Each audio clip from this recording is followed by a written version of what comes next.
High বন্ধুরা, আজকে তোমাদের সাথে একটা জিনিস শেয়ার করতে আসলাম। তো চলো কি শেয়ার করব সেটা দেখে নেওয়া যাক।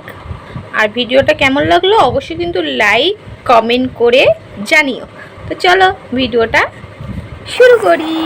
তো বন্ধুরা, তোমরা দেখতে পাচ্ছ আমার শাশুড়ি মা চাল ঝাড়ছে। আজকালকার মেয়ে বউরা কিন্তু কেউই চাল ঝাড়তে পারে না, আমিও পারি না। লোককে কি বলবো বন্ধুরা, সত্যি আমিও পারি না। তো আমি বসে বসে দেখছিলাম, তা ভাবলাম কি একটু শেয়ার করি যে কীভাবে শাশুড়ি মা চালটা ঝাড়ছে। দেখো কত সুন্দরভাবে চালটা ঝাড়ছে।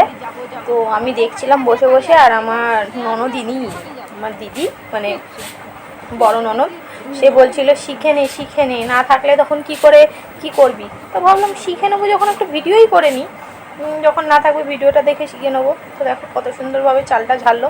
আর আমি চাল ঝাড়তে গেলে বন্ধুরা সব পড়ে যায়। শেয়ার করলাম যে আমার শাশুড়ি মা কত সুন্দরভাবে চাল ঝাড়ছে। আমি কিন্তু পারি না, যেটা সত্যি সেটা আমি স্বীকার করি যে হ্যাঁ আমি পারি না, আমি এটা পারি না, এটা সত্যি কথা, আমি পারি না চাল ঝাড়তে। তো বসে বসে দেখছিলাম, তাই তোমাদের একটু শেয়ার করে দিলাম। আরেকটা জিনিস শেয়ার করা আছে, সেটা কি বলো তো বন্ধুরা, লিট্টি চোখা। তো লিট্টি চোখা আমি জীবনেও খাইনি, সত্যি কথা আমি কোনোদিন খাইনি। তো আমার ননদের মেয়ে ও পারে বানাতে, তো বড় ননদের মেয়ে শিখেছে, ও পাটনায় কাজের মাধ্যমে যায়, তো ওখান থেকে ও শিখে এসছে। তো ওকে বললাম যে আমাকে একটু লিট্টি চোখা বানিয়ে খাওয়াবি, আমি তো কোনো দিন খাইনি, তো দেখি কেমন খেতে লাগে। তো সবাই বলে খুব সুন্দর লাগে। তো আমার খুব ইচ্ছা হয়েছে লিট্টি চোখা খাওয়ার। তো আমি ওকে বললাম, তো আমাকে বানিয়ে দিল। তো চলো বন্ধুরা, সেটা একটু তোমাদের সাথে শেয়ার করব যে কেমন বানিয়েছে আর কেমন খেতে লেগেছে। তো চলো তোমাদের একটু দেখিয়ে দিই। তো বন্ধুরা, এই যে তোমরা দেখছো যে জিনিসটা, এটা হচ্ছে চোখা। তো এটাকে চোখা বলে, এটা দিয়েই আমি ইডলিটা খাবো।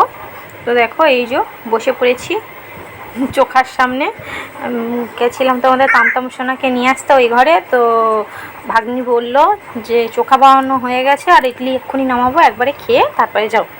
তো আমিও খেতে বসে পড়লাম আর ভাবলাম তোমাদের শেয়ার করে দিই। তো দেখো এই যে চোখা সঙ্গে এই যে ইডলি তৈরি হয়ে গেছে। তো চোখা তো আগেই হয়ে গেছে, আর এই দেখো আমি দুটো ইডলি নিলাম, যেহেতু আগে কখনো খাইনি, খেয়ে দেখি কেমন লাগছে। তো ভালো লাগলে অবশ্যই তো তোমাদের সাথে বলবো যে কেমন লেগেছে। আর এই দেখো এতটা চোখা মোটামুটি নিয়ে নিয়েছি দুটো ইডলির জন্য।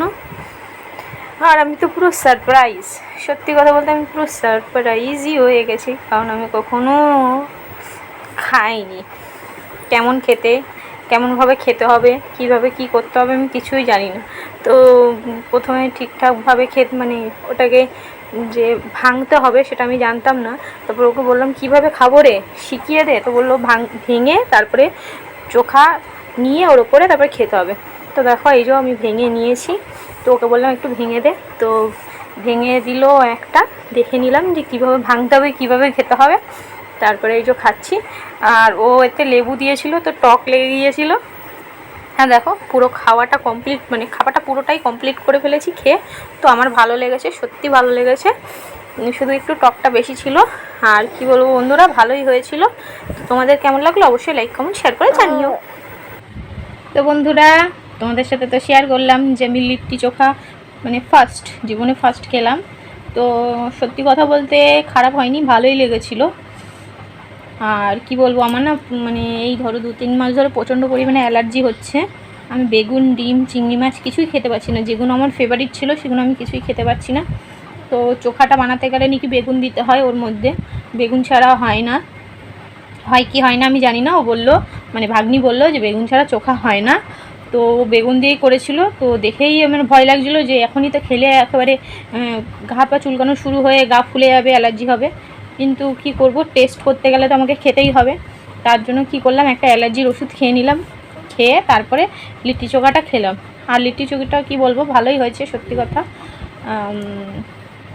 তো তোমরা কারা কারা লিট্টি চোখা খেয়েছো কমেন্ট করে জানিও। আর ভিডিওটা কেমন লাগলো অবশ্যই কিন্তু কমেন্ট করে জানিও। আর চ্যানেলে যারা ভিডিওটা চ্যানেলে নতুন দেখছো, তারা অবশ্যই চ্যানেলটাকে সাবস্ক্রাইব করে আমার সাথে থেকো, পাশে থেকো।